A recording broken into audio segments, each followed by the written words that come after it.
Welcome to the Strategy Rewind Podcast. I am your host, Miguel LeBron. Here at the Strategy Rewind Podcast, we look at the relationship between goals, strategies, belief, and objective breakthrough. I'm so excited for today's episode. Hey, if we haven't met before, thank you for being connected here today. I am a father, a leader, an author, a strategy coach, and mentor, and I partner with individuals who have a goal but need a strategy. And in this podcast, we focus on the strategy to help you have a breakthrough moment.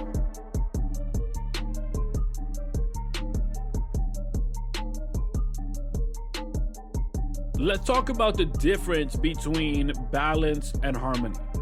Balance is using the same amount of energy, time, and attention on one thing as you would on another.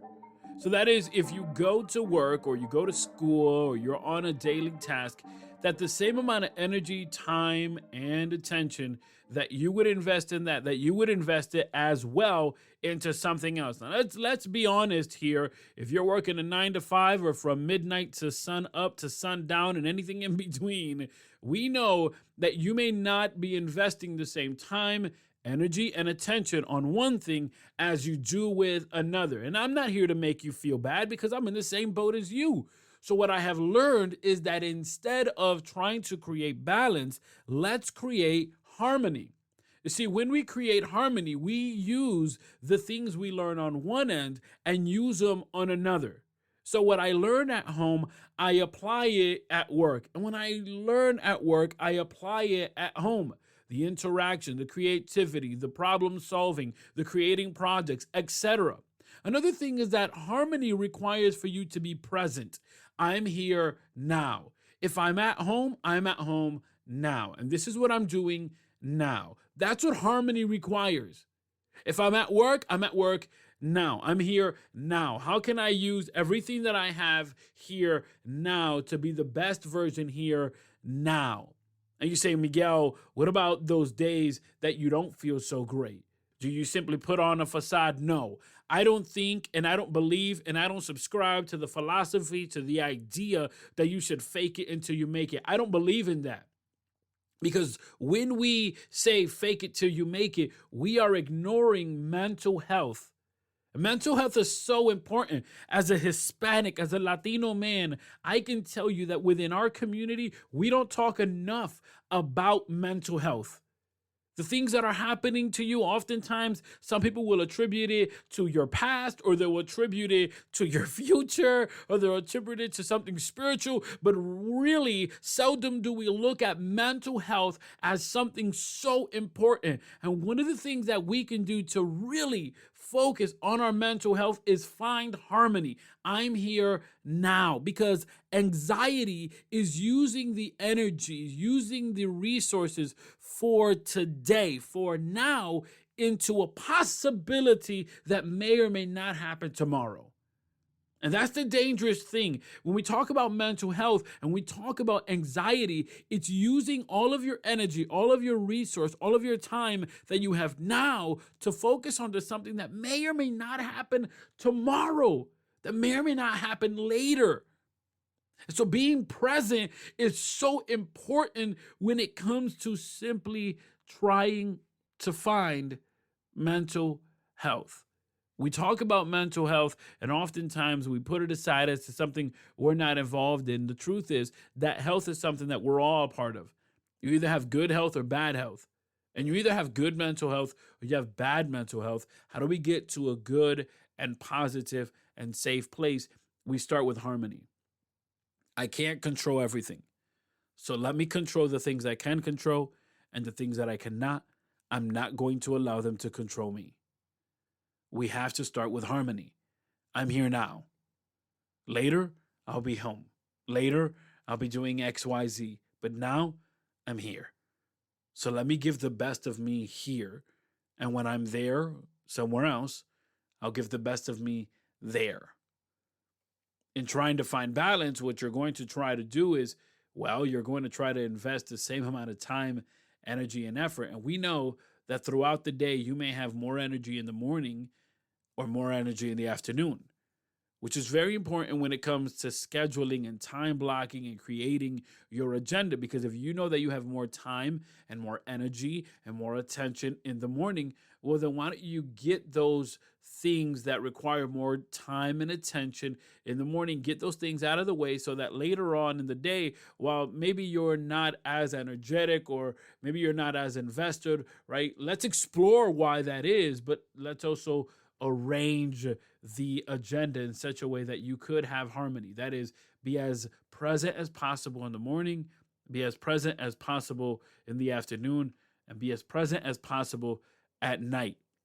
All right, I want to make a quick confession here. I am not a life coach. No, I'm not a life coach because I'm a personal growth strategist. A personal growth strategist can help you think strategically and establish a strategy in the face of adversity. Maybe you're ready to go to the next level, but you don't see the starting line. You have a hunger and a drive inside you, but you feel like there's a fog that surrounds you. The responsibilities of every day bog you down, making it much more difficult and complicated to even start or feel as though you can start. A personal growth strategist not only allows you to define the starting line, but they help you have a breakthrough moment. Head over to MiguelLeBron.com. That's MiguelLeBron.com, where today you can set up a free 30-minute strategy session. So no, I'm not a life coach. I'm a personal growth strategist, and I want you to have a breakthrough moment. I'm so excited for today's guest, Paul Levitin. Thank you so much for being part of the program here today. For those who aren't familiar with what you're doing, let them know about yourself. Yeah, hi, thank you. And thank you for having me. First of all, I'm excited to be here. I always love getting to have conversations with people like yourself. Like you said, my name is Paul Levitin. I am a happiness coach, and I help people live happy lives and find their passion and their purpose through personal development, through self-growth, and through education. For those individuals that are thinking, Paul, I want to be happy. I like being happy. Give us a little bit of the definition or how you would define that happiness. I don't know that there is one set definition, and my definition changes. And, you know, it's a funny thing to say because I am a happiness coach, right? So I get asked this question more than anything else probably ever. But, you know, like anything else in life, things evolve and things change, and where I'm at in my life, you know, dictates how I feel about it at the current time. You know, if you asked me a year ago, 5 years ago, if you asked me a year from now, it's probably going to be different. But the place I go to this most is, and if I had to distill it down into one single thought, would just be, to me personally, a happy life is a life that I'm in control of. Meaning I want to be in the driver's seat of life, not the passenger seat of life. To me, people who are unhappy, usually it comes from them being in the passenger seat of life, meaning things are happening to me. I'm going through life. I'm putting out fires. I'm responding to things. I'm living life in reactivity. I'm not being proactive, and I feel out of control. It's, you know, and autonomy is one of the deepest human needs, right? We all want to feel as if we are in control of our own destiny. So everything that takes us farther away from that probably makes us unhappy. And everything that takes us closer to that will make us more happy. And to give you some concrete examples, right? Health is a perfect example. Being unhealthy is being out of control of your life, right? If you're sick, you're always having to go to doctors. You have to take medicine. Maybe if you have a bad knee and you can't run as much, you have a bad ankle, you have a bad shoulder, whatever the thing is, it's like, that doesn't feel good. It's not because your shoulder hurts. It's because you can't play catch with your kid. It's not because your knee hurts. It's because your friends are going on a hike and you can't go with them, right? So you're losing the option of making that decision for yourself, right? Same thing with being broke. It's not the lack of money that actually matters. It's the fact that you can't do things because you don't have enough money. You're sitting home broke and you have nothing to do anyway. So you're not thinking about your lack of money. It's when your friends call you up and say, hey, we're going out for dinner tonight, and you have to check your bank account and you go, oh, actually, I'm going to skip tonight. That feels bad because now you're out of control. Now take the same situation where your friends call you up and they say, hey, we're going out to dinner and I have all the money in the world, but I decide not to go. And I'm like, no, I'm going to skip tonight. I'm in control of that. I don't feel bad about that because that was my decision. In both scenarios, I didn't go to dinner, but one of them is I feel sad or bad because it's not my decision. And one of them, it is my decision. So it doesn't make me feel bad. So to me, what I try to do with my coaching and what I try to do with everyone is like, how do we get you to be in the driver's seat of life? That's awesome. So that's an awesome definition, right? Happiness is being in the driver's seat as opposed to vicariously moving around. You spoke a little bit about fitness, and you made a transition from working in fitness to then going more on that mental and cerebral side of things. Talk a little bit about that shift that you had to make. Yeah, for sure. So, I mean, I started as a personal trainer for many years, and it was kind of a natural transition because from personal training, I went to nutrition, right? Because everyone, who wants to exercise needs to know how to eat too. And then from nutrition, I started to learn about human behavior, because a big thing with nutrition and with fitness as well, when you understand at a certain level, you understand that everyone kind of knows what to do. Right. So with nutrition, like I spent all this time studying this and this food versus that food, calories. I understand macronutrients. I understand digestion. I understand all these things. And it's like, but I could tell people all of the answers and they're not going to do it. Right. So the same thing with exercise, right? If just having the best workout were the answer, YouTube would have solved the obesity epidemic 15 years ago. Right. But it hasn't. So lack of information isn't the problem. Right. So now it's like, what is the problem? And that is human nature. Human nature. We are weird things that we do things and we don't understand why we do them. We say one thing, we do another. We want one thing, we do things that are directly counter to those goals. So that's what I became very interested in. And I started to learn psychology and behavior change and human motivation.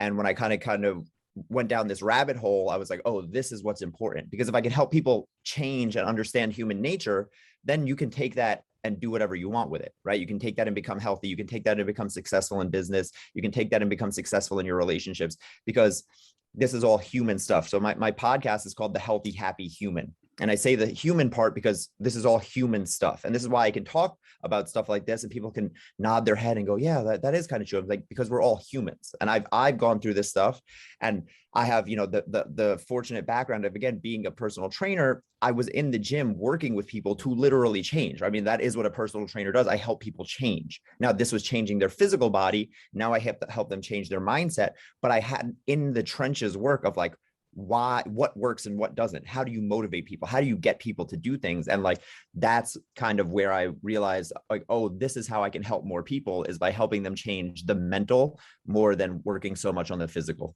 Yeah, I like that part of the human aspect of it, because often we forget that we are human beings, not human doings. But for those individuals who are tuning in and need strategy on having more harmony and happiness on their mental health, what are some strategies we can implement to have a breakthrough moment? As I was just saying about if happiness is being in control, right? So this, again, human stuff, everything that I talk about is a paradox, right? And this is why it's hard. People want an answer. Just tell me what to do and I'll do it. Tell me what to eat and I'll eat it. Tell me what to, and I'll do, but it doesn't work like that, right? Because again, humans are weird. Humans are complicated. The key to being happy is to be in control of your life. And yet we know that in life, you can't control everything, right? So that leaves us at an inherent disconnect. So how do we balance those two? And it's by understanding what Stephen Covey, if you've ever read the book, The 7 Habits of Highly Effective People, it's one of my favorite books of all time. I highly recommend what he calls spheres of influence, right? So there's certain things that I have influence and control over, and there's certain things that I don't. And inherently, anything that lies outside of my sphere of influence, anything that I cannot influence or control, I cannot spend any mental or physical energy on, because it's wasted energy. So if I'm driving my car and I'm stuck in traffic, no matter how much I kick, scream, slam on the steering wheel and get upset, I can't make the traffic move any faster. It lies squarely outside of my sphere of influence. Mm-hmm. However, how I react in that time is inside of my sphere of influence. What I do in that time in traffic, do I meditate? Do I put on a podcast and listen and learn while I'm sitting there? Do I make the best of it and hum or something like that? Do I not let it get to me? That's inside of my sphere of influence. So if I want a actionable tool to try to live a more happy life, is I have to control the controllables and accept what I cannot control. Acceptance is the huge key here, right? Because there's so much that lies outside of our control. And that's where people get messed up, because they get frustrated about things that getting frustrated about can't help. Right? I say all the time, I'm like, if getting angry could help, or getting sad or getting mad or doing anything, then do it. Right? Like if the stock market crashes and you getting upset about it makes it go back up, then that's a great thing. Then you do that.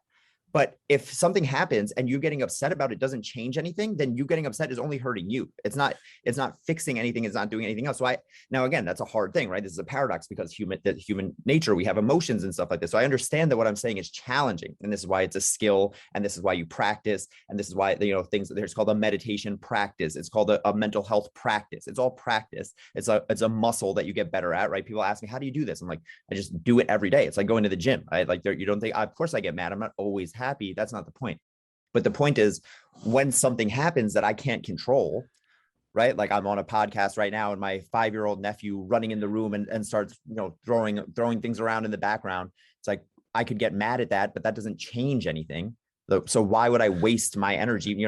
People think about money as being their most precious resource, but it's not. Time is our most precious resource, number one, because you can't get it back. Second to time is also not money, it's energy. Right? Because energy, we can get back. You get to sleep, you get to recharge your energy. But for each day, we have a finite amount of energy, right? So I never get my time back, and I can't get my energy back without actually resting. Mm-hmm. So those two things I want to guard closely. And that's why I will never spend my energy or my time on something that I cannot affect or change. And if I can do that and let all of those things go, what that also does is it allows all of my time and energy to be spent on the things that matter. So now it's a double win, because now it's like I'm not wasting energy on the other stuff, and I am now giving more to the things that actually deserve my time and my energy. And to me, that's how a full, fulfilling, happy life is built. Yeah, it really takes a lot of intentionality on what you're saying, right? I mean, we can either control the things we can control and then the rest of it, let it be as it may, or we can allow those other things that we can't control us. And as you said, at that point, it's wasted energy. I'll tell you what's not wasted energy, your podcast. It's an awesome podcast. And let's talk a little bit about that for those individuals that have not tuned in yet and need to get connected to that awesome podcast. How could they do so? I appreciate that a lot. My podcast is called the Healthy, Happy Human Podcast. It's on anywhere that you find podcasts, Apple, Spotify, Carrier Pigeon, Smoke Signal, wherever you're at, I'm sure I'm at. And I would love for people to connect. It's the thing I'm most passionate about, because it's the way for me to reach the most people. So I do coaching, I do education as well. But the podcast there's right now close to 80 episodes. I have experts from various fields, and I talk about all these type of topics. And the whole goal is to, again, how to get people to live healthier, happier lives in a understandable way. So I end each episode with an action step, because I want people not just to take in information, as I said before with the whole fitness and health analogy. If more information was the answer, this would have already been answered, right? We need to actually take action as well. So yeah, it's just my way of being like, hey, this is the stuff that I know will help people, that can help you change. If you want to be just a little bit better today, that's a great place to start. For those who are listening and want to get connected with you and all the amazing things you're doing, how could they do so? Yeah, for sure. So my name, just Paul Levitin, across all social media platforms. Instagram is where I'm most active. Facebook as well. I also have a Facebook group called the Healthy, Happy Human Academy, where I do live trainings, a lot like this, free every week. So I'll throw a link over to you. And if people want to check me out there, we can connect. Again, it's free. And I just go live every week and just talk and teach about this type of stuff. Awesome. Awesome. Paul, thank you so much for being part of the program. Thank you so much for having me. I want to take this moment to thank everyone who has been connected here today. Thank you. If you found value and insight with the strategies discussed today, check out the show notes for further highlights and helpful links, and consider subscribing to be notified when a new weekly episode is available. Also, please leave us a review on Apple Podcasts, as that helps us know that you like this podcast and want more of it. A special thanks to today's guest, and please be sure to follow them for more helpful information. Well, I'll connect with you on the next episode of Strategy Rewind, but in between time and in the meantime, check out MiguelLeBron.com, where you'll find free resources. Thank you for listening. I'll talk to you shortly.